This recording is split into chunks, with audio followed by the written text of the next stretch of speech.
Questions के बारे में जिन्हें सीबीएसई बोर्ड ने खुद इंपॉर्टेंट बोला है। कैसे बोला है? क्योंकि यही वो क्वेश्चंस है बेटा जी जो बोर्ड के अंदर एक बार नहीं, दो बार नहीं, तीन बार नहीं, चार बार नहीं, बल्कि पांच बार पूछे गए हैं। और अगर कोई चीज बोर्ड एग्जामिनेशन के अंदर पांच बार आ रही है, that means the thing is very important. तो मैडम लाइव प्रोसेस चैप्टर के अंदर सबसे इंपॉर्टेंट टॉपिक कौन सा है जो हमें तैयार करके जाना है? The first most important topic आप लोगों की स्क्रीन पर है बेटा, opening and closing of stomata. यहां से क्वेश्चन बोर्ड के अंदर एक बार नहीं, दो बार नहीं, तीन बार नहीं, बल्कि चार बार देखने को मिला है। That means the topic is very important. छोड़ करके जाने की गलती आप लोग ना करें। क्वेश्चन क्या है बेटा जी? How does guard cell help in opening and closing of stomata? Opening and closing of stomata से, डायग्राम से स्टोमेटा के every now and then question देखने को मिलता है, तो तैयार करके जाना बनता ही है। The second most important topic जो आप लोगों को तैयार करके जाना है, the second most important question जो आप लोगों को तैयार करके जाना है बेटा, ये क्वेश्चन बोर्ड एग्जामिनेशन के अंदर एक बार, दो बार, तीन बार, चार बार पूछा गया है। दैट मींस अगर कोई क्वेश्चन 4 बार बोर्ड के अंदर आ रहा है, the topic is very important. क्या है? पहले के टाइम में जो है फोटोसिंथेसिस से क्वेश्चन पूछा जाता था, डेफिनेशन देख लेते थे, रॉ मटेरियल से क्वेश्चन आता था। लेकिन अभी पैटर्न चेंज हो गया है पेपर के अंदर। क्वेश्चन कहां से आता है? क्वेश्चन फोटोसिंथेसिस से तो आता है, लेकिन क्वेश्चन आता है list the 3 events of photosynthesis. आप लोगों से पूछा जाएगा कि भैया फोटोसिंथेसिस के अंदर जो 3 इंपॉर्टेंट इवेंट्स हैं उनके बारे में आप लिख दीजिए। तो बड़ा मस्ट टू डू टॉपिक है, मस्ट टू डू क्वेश्चन है, जरूर तैयार करके जाएं अपने बोर्ड एग्जामिनेशन के लिए। The third most important topic जो आप लोगों को तैयार करके जाना है, ये रहा आप लोगों की स्क्रीन के ऊपर, ये रहा आप लोगों की स्क्रीन के ऊपर। और अगर मैं आपसे बोलूं कि रेस्पिरेशन के अंदर आप लोगों को एक टॉपिक छोड़कर नहीं जाना है बेटा, ये वाला टॉपिक है। क्यों बोल रही हो मैडम ऐसा? क्योंकि सीबीएसई ने ये बात बोली है, ये जो क्वेश्चन है ये एक बार नहीं, दो बार नहीं, तीन बार नहीं, 4, 5, 6, 7 बार ये क्वेश्चन आया है। और अगर कोई चीज 7 बार पूछी जा रही है, that means the thing is very very very important. तो मैं आपसे बोल रही हूं बेटा, रेस्पिरेशन के अंदर बेशक कुछ पढ़ के नहीं जाओ, लेकिन इसको छोड़ करके नहीं जाना है। क्वेश्चन क्या है मैडम जी? आप लोगों को बताना है कि भैया ग्लूकोज को तोड़े जाने के वो 3 तरीके जो मैंने आप लोगों को फ्लो चार्ट की फॉर्म में समझाया था, वो आप लोगों को यहां पर ड्रॉ कर देने हैं, वो आप लोगों को यहां पर लिख देने हैं। इसके बाद आगे की तरफ बढ़ते हैं। This is a most important topic. इसके बाद चौथे टॉपिक की तरफ या चौथे क्वेश्चन की तरफ बढ़ते हैं। बेटा ये रहा चौथा क्वेश्चन आप लोगों की स्क्रीन के ऊपर। एंड ये जो क्वेश्चन है ये भी बोर्ड एग्जामिनेशन के अंदर कई बार देखने को मिला है, एक बार, दो बार, तीन बार, 4 बार, 5 बार, यानी कि ये क्वेश्चन 5 बार बोर्ड एग्जामिनेशन में आया है। That means the question is very important. Madam question क्या है? क्वेश्चन आप लोगों से ये पूछ रहा है कि भैया एक्वेटिक ऑर्गेनिज्म जो होते हैं उनके अंदर रेट ऑफ ब्रीदिंग फास्टर क्यों होता है, आप लोगों के अंदर रेट ऑफ ब्रीदिंग स्लोअर क्यों होता है। और ये क्वेश्चन जो है बेटा, ये क्वेश्चन 2024 में, 2023 में, 2022 में, 2020 में, 2019 के अंदर देखने को मिला है। That means the question in the topic is very important. इसके बाद हम आगे की तरफ बढ़ते हैं। बढ़ लो आगे की तरफ, ठीक है। इसके बाद हम आगे की तरफ बढ़ते हैं। नेक्स्ट मोस्ट इंपॉर्टेंट क्वेश्चन जो आप लोगों को दिखाई दे रहा है वो ये वाला है बेटा। अगर मैं आप लोगों से बोलूं कि ट्रांसपोर्टेशन के अंदर आप लोगों को क्या छोड़ करके नहीं जाना है, तो क्वेश्चन का जवाब होगा कि आप लोगों को डबल सर्कुलेशन छोड़कर नहीं जाना है, क्योंकि डबल सर्कुलेशन से क्वेश्चन हर साल ऑलमोस्ट देखने को मिलता है। ये जो क्वेश्चन है 2024 में, 2022 में, 2023 में, 2020 में, 2019 में, 2018 के अंदर देखने को मिला है। That means 5-6 bar same question repeat हुआ है। और अगर कोई चीज 5-6 बार सेम आ रही है, that means the topic and the question is very important. तो छोड़कर जाने की गलती बिल्कुल ना करें।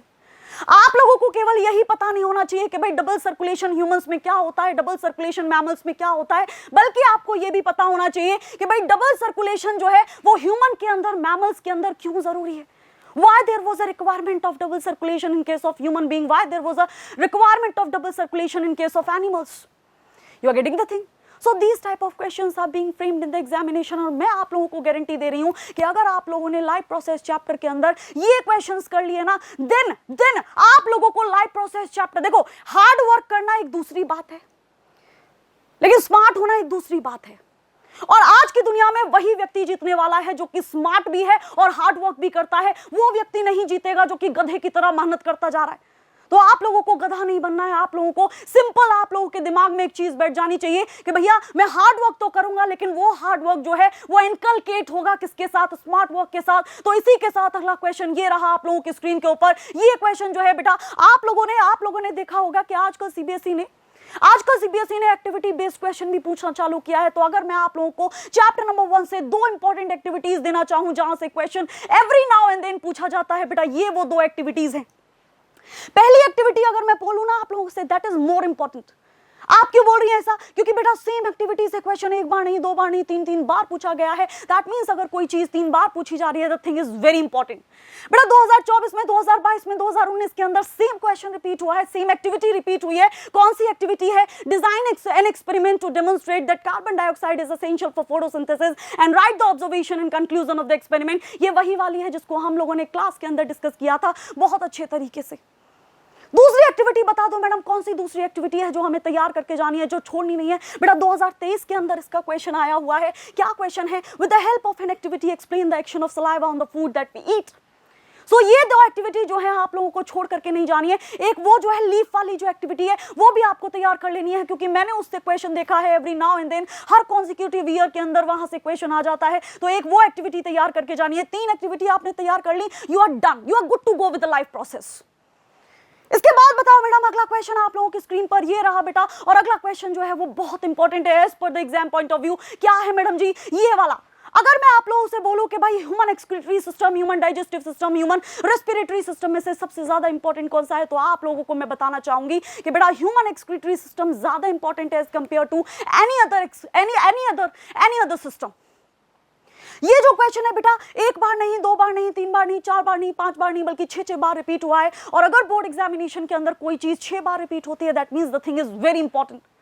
क्या क्या तैयार करके जाना है आप लोगों को एक्सक्रीशन वाले पार्ट से? नंबर 1 आप लोगों को पता होना चाहिए कि भाई ये ह्यूमन एक्सक्रीटरी सिस्टम का डायग्राम क्या होता है, ह्यूमन एक्सक्रीटरी सिस्टम के अंदर कौन कौन से ऑर्गन्स होते हैं और उन ऑर्गन्स का क्या क्या स्पेसिफिक फंक्शन है। दूसरा जो आपको पता होना चाहिए बेटा वो है कि आप लोगों की बॉडी के अंदर यूरिन का फॉर्मेशन कैसे होता है। तो यूरिन फॉर्मेशन के अंदर 3 इंपॉर्टेंट स्टेप होते हैं। आप लोगों को पता होना चाहिए कि भाई उन 3 स्टेप्स के अंदर आखिर क्या होता है, अल्ट्राफिल्ट्रेशन के अंदर क्या होता है, ट्यूबुलर रीएब्जॉर्प्शन के अंदर क्या होता है, सिक्रीशन के अंदर क्या होता है। ये चीजें आप लोगों को पता होनी चाहिए। And the third most important thing जो आप लोगों को पता होनी चाहिए बेटा वो है कि आप लोगों को नेफ्रॉन का स्ट्रक्चर, उसका डायग्राम, उसका फंक्शन, सारी चीजें पता होनी चाहिए। आपको ये पता होना चाहिए कि भैया पीसीटी के अंदर क्या रीएब्जॉर्ब होता है। आपको ये पता होना चाहिए कि भैया कलेक्टिंग डक्ट का क्या काम होता है, बाउंस कैप्सूल का क्या काम होता है। सो ये सारे टॉपिक्स अगर आप लोग तैयार करके जाते हो तो मैं आप लोगों को बोल रही हूं कि आप लोगों के देखो फेल तो नहीं होने वाले हो।